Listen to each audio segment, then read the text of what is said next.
Hi, welcome to Throne AZANIA edition with iconic, intellectual, um, and indispensable Queen. First of all, I just want to thank the person that sent me flowers to congratulate me the past week. Thank you, really appreciate it. I'm back in the game. Right, let's get into it. Okay, so the country that we're doing today is Mali. Mali has always been a part of the headlines, and I think a lot of us know this. A lot of us know this. So Mali has been hot in the headlines because yesterday on the 16th of July, the United Security Council released authorizing more troops on a Mali mission. However, France pulled out um, more than 2,000 troops the week before. So it's kind of weird. But let's not focus on that. Let's look at the famous people from Mali. We have Ali Bakr Toure.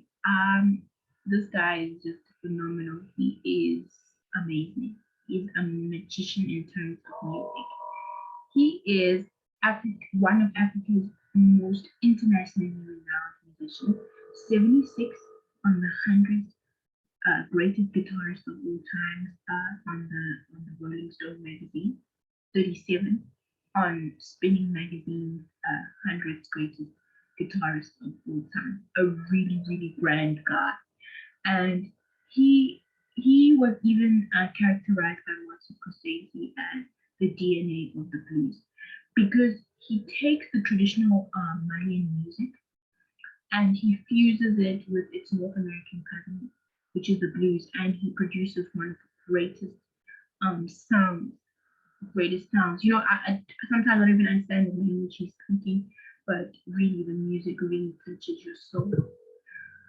This is Ray Tarore. You could say that this is a mentee, the mentee.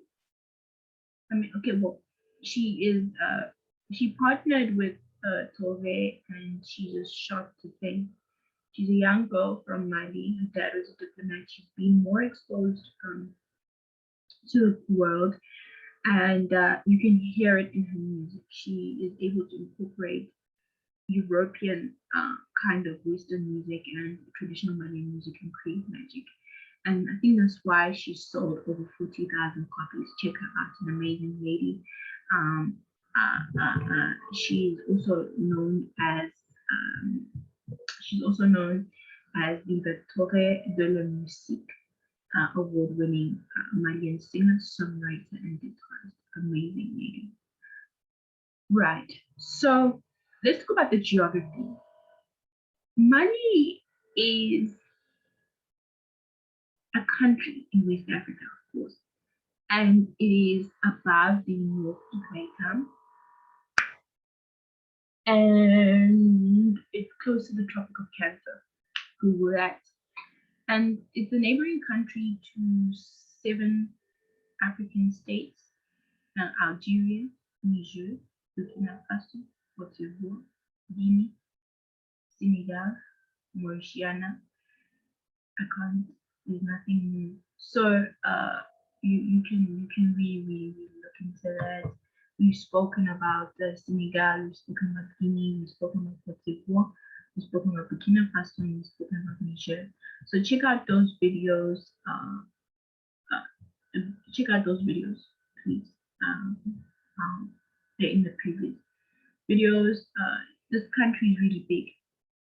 It's got 3 climatic regions and it's got 2 large river systems. And the country has been divided into 10 for administrative purposes, of course. I mean, you can't deliver services if you can't break it into pieces. The popular ethnic groups are Bambara, Soninke, Malinke, Dugong, Fulani, and Lu. Of course, the language that's spoken is Le Français because it is a form of French colony. So learn French coming through. Now let's talk about the important dates in history. Mali is one of the fortunate countries that gained its independence during the actual wave of independence, and they became a one-party socialist state, and the president was Modibo Keita. Now, keep this in mind, hold it. Modibo Keita was the first president. Then in 1992, the country had its first multi-party elections and moved towards democracy. So they're about 2 years older than South Africa in terms of democracy. And their first president, democratically elected president, was Alpha Conari. And then in 2010, one of the most important moments in history happened where Africa proved that they can work together, that they have the ability to fight against terrorism. Was when in 2010, Mali, Algeria, Mauritania, and Niger worked together to set up a joint command to tackle the threat of terrorism. That was one of the most hopeful moments in African politics. And then in 2010 and 2013, my apologies, the government signed a peace deal with the Tuareg rebels, and this led to democratically elected elections. Now in 2020, President Keita was overthrown in a military coup after months of protest demanding his resignation. And that's kind of the root cause of some of the issues that we've seen and the unrest that we've seen this year. Right. So we're here to talk about money as relates to the world. What makes money important, and why should you care about money? Why should you actually care?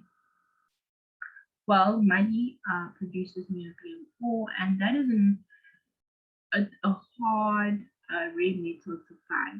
The rare metal that's really difficult to find is found in rocks of volcanic origin, and it's used in the production of high temperature resistant alloys such as stainless steel, and as well as in high strength low alloy carbon steel. So it's used in sophisticated constructions and automotive, aerospace, oil, gas, shipbuilding, places. You will find it in construction of bridges. You'll find it in buildings and pipelines. So the niobium ore in its like metal state, metal state, pure metal form, is actually really quite versatile. And what's really cool about it is that it can be used in superconducting magnets that propel trains, right? We call it magnetic levitation. Then it's also found in magnetic resonance imaging in hospitals, what we call MRI scans. And you can really, what's really cool about niobium is it's an inert metal. Like inside a human body, it's inert. So for people like me, it's very useful because when you're hypoenergenic, niobium ore doesn't really react to the body, and you can use it in hypoenergenic jewelry and heart pacemakers. So it's very important. Mali is a very important country because it contributes quite a lot into our livelihoods and even in camera lenses in our cell phones. So don't sleep on money. Thank you so much for tuning into Throne Room, the AZANIA edition. I call intellectual, indispensable Queen Mother.